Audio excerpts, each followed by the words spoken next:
How's it going, beer runners? And welcome to the first video in my series of things dedicated to improving yourself as a runner while we don't necessarily have any races to train for right now. If you missed the intro I did to this series, make sure you go back and watch that, where I cover or just give a brief overview of a lot of topics that I'm going to be covering in this series. But just to give you a brief synopsis, basically this series of videos is going to be dedicated to improving habits and improving focus on some of those ancillary exercises, ancillary things that we should be doing as runners to improve our running, but we often forget to focus on or ignore when we're in peak training. If you're like me, when I am in peak training for a race, I am simply just exhausted from the actual act of running that I neglect to focus on a lot of those areas of running that I know I should: flexibility, strength training, form drills, etc. So while I've been in quarantine, I have been focusing on those especially prevalent problem areas that I know that I have, to start building routines now that will hopefully lead to A, improvements as a runner, but B, sustained habits for life after quarantine. So that's the goal. This first week's video is going to be dedicated solely to improving hip flexibility. That is a massive problem area for me and something that I've been focusing a lot of time on recently. So without further ado, we'll jump right into the video, but this is 5 very simple exercises that you can start sprinkling in throughout your day to hopefully improve your hip flexibility. So I hope you enjoy. All right, so when we are talking about opening up your hips or increasing your hip flexibility, I want to focus not just on the front, the traditional hip flexors, but also stress the inner legs as well. I feel like that's an area that we often neglect as runners, where we spend so much time focusing just on the front and the back, but we don't really work on that full range of motion, that full flexibility. So I start my hip flexor routine working on those inner thighs, those inner hips. And this is a move probably most people are pretty familiar with, but it's just taking a nice wide stance, going as wide as feels comfortable. Choosing a leg, I'm going to start leaning to my left, pivot that foot out a little bit, and start to lean out over that leg.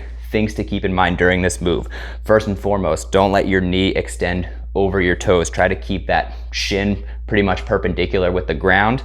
But as you sink in, a way to help kind of keep that focus is, don't think about just leaning as far as you can out over that leg. Don't think about leaning your body over, because all that does is focuses the weight over this leg, and you're just loading up on this leg as opposed to really feeling the stretch or focusing on increasing the flexibility, feeling that stretch on the inner thigh where you want it on this side. So to counteract that, as you sink in, just concentrate on holding your core tight, squeezing your butt to keep yourself nice and, again, just straight up and down, nice posture. And as you sink down, focus, instead of on going out, focus on just sinking your upper body down so that you really feel the stretch right in that inner thigh. You'll kind of feel it wrapping around the front as well, and just go until it feels comfortable. Don't worry about going crazy with the first one. It is very easy, I think, to strain your hip flexors if you really put too much load on it all at once. So just think about slowly easing into the stretch, finding a place that's comfortably sensitive, get comfortable with that feeling, and get comfortable holding it for a while. You can always work up to sinking lower and lower and lower, or extending the time that you sit in that stretch.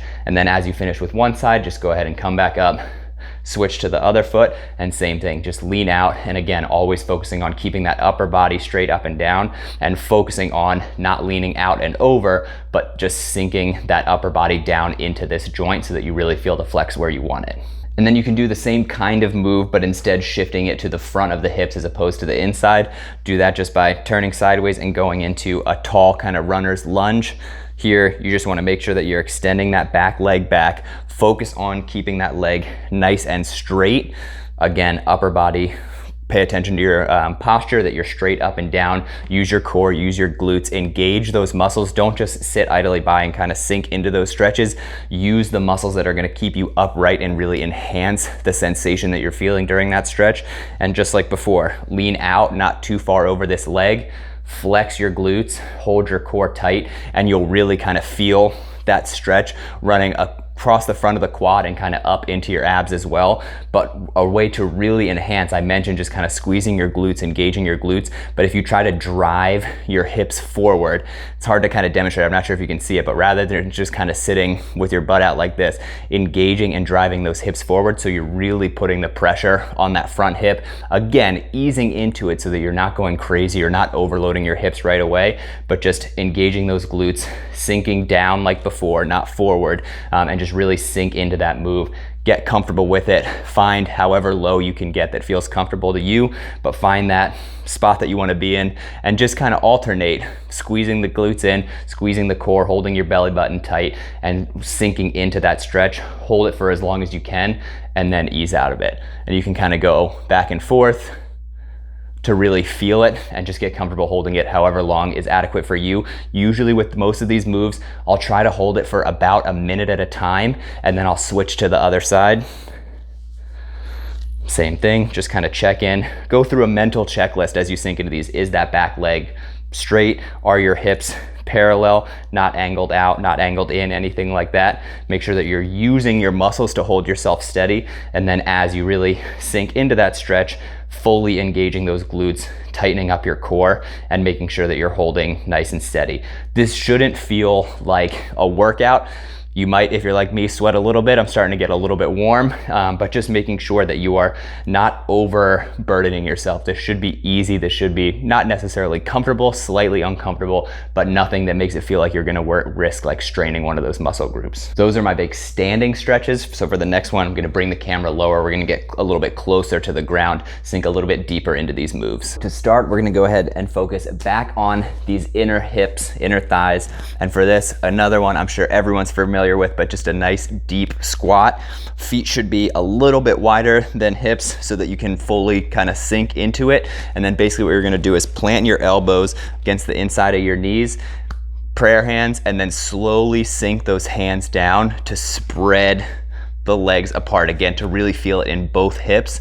The trick here is going to be, or a couple tricks here, as with all the moves that I've mentioned before, check in with yourself and focus on a few key areas. I think if you're especially tight, people have a tendency to kind of stick the butt out or really arch the back.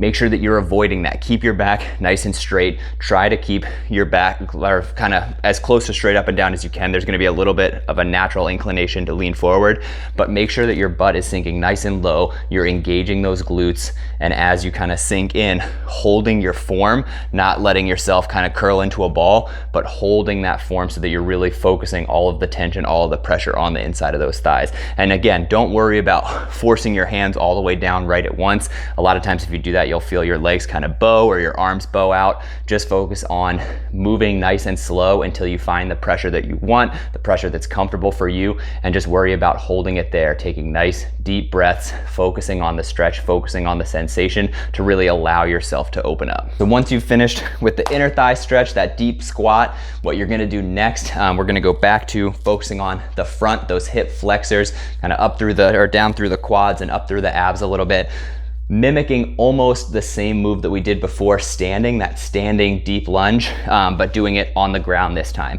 So what you're gonna do is pick one foot to be your front leg. I'm gonna use my left, extend that right leg backwards.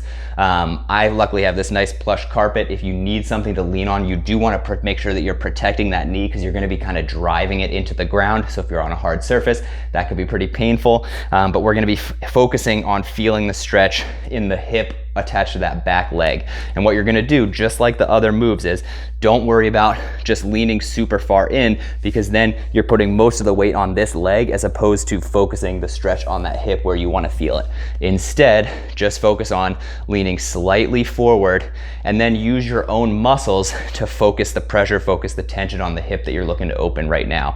So keeping the hips lined up, nice and straight, leaning forward just slightly, and then squeezing that butt, squeezing that glute to drive the hips forward. Again, not just sinking forward, but kind of sinking straight down as you can into the ground, back nice and straight, core is tight, and just focus on flexing the muscles in that area to really feel the pressure in that hip flexor. Again, you don't want to strain yourself. Go where it's comfortable, and then you can always extend that leg a little bit further back if you need to. Try to sink a little bit further down if that's comfortable. And if you really want to add to the stretch, if this is too easy for you, go ahead and extend that arm straight up and kind of lean with the side body, and you'll feel that stretch all the way down the front side of that right side. So just a way to modify if you're interested.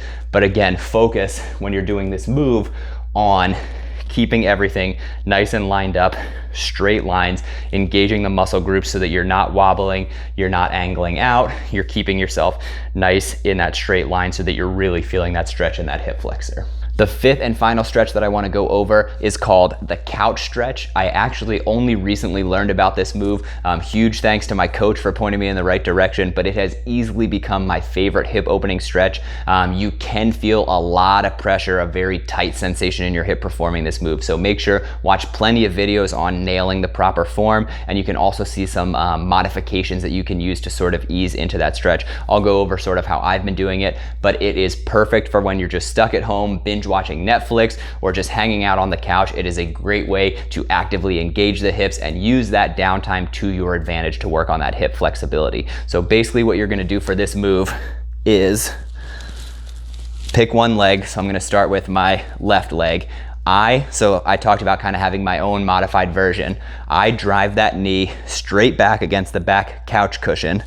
I angle, kind of hook my foot on top of the cushion, focus on angling those hips perfectly straight forward, use my toes to kind of inch that front leg forward and lean down into that stretch. Similar to the lunges that we were doing before. You don't want to just lean forward, you want to keep yourself upright. I kind of try to focus on keeping my upper body perfectly in line with that diagonal leg. And then once you're in a comfortably tight hold, use those glutes to squeeze, angle those hips, try to shift those hips forward and sink down into that stretch. Like I said, you are immediately gonna feel this right in that hip flexor down through the front of your quad, and just focus on holding it as much as you can. You should be able to breathe comfortably, but kind of extend out of it if you need a break, sink back in, flex that glute, hold, release, hold, release, and kind of just play around with it. Find what works for you. For me, I try to do about 5 minutes on each side, but again, that's 5 minutes total time of kind of sitting, sinking into it, maybe holding for 30 seconds, resting for a little bit, holding for 30 seconds, resting for a little bit. Play around to find what works for you. You are going to feel that pressure, that tension right away. So just be careful, and you'll see there's plenty of ways that you can continue to advance this move to feel an even tighter stretch.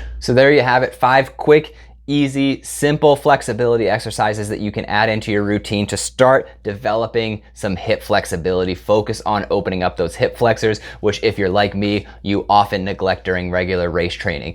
This is just the first video in the series. I'm hoping to do several more focusing on flexibility in different muscle groups, maybe some strength exercises that I like. Again, I mentioned a lot of areas that I've been working on in my training now that I don't necessarily have a race to train for, and I'm hoping to impart some of those routines, some of that progress I'm making onto you. So if there's a particular area of training that you feel like you could use help with, let me know in the comments below, and I might be able to put a video together specifically for you. But I hope you enjoyed this. If you did, make sure that you subscribe so that you don't miss any of our future videos, and make sure that you click the bell in my profile so that you get a notification every time a new video drops. So I hope you're able to incorporate some of these workouts into your day-to-day routine, especially that couch stretch. It is a doozy, but it is phenomenal at opening up those hip flexors. So thank you very much for tuning in. I hope you enjoyed it. I hope you start seeing the benefits of some of these moves, and I'll see you next time. Cheers.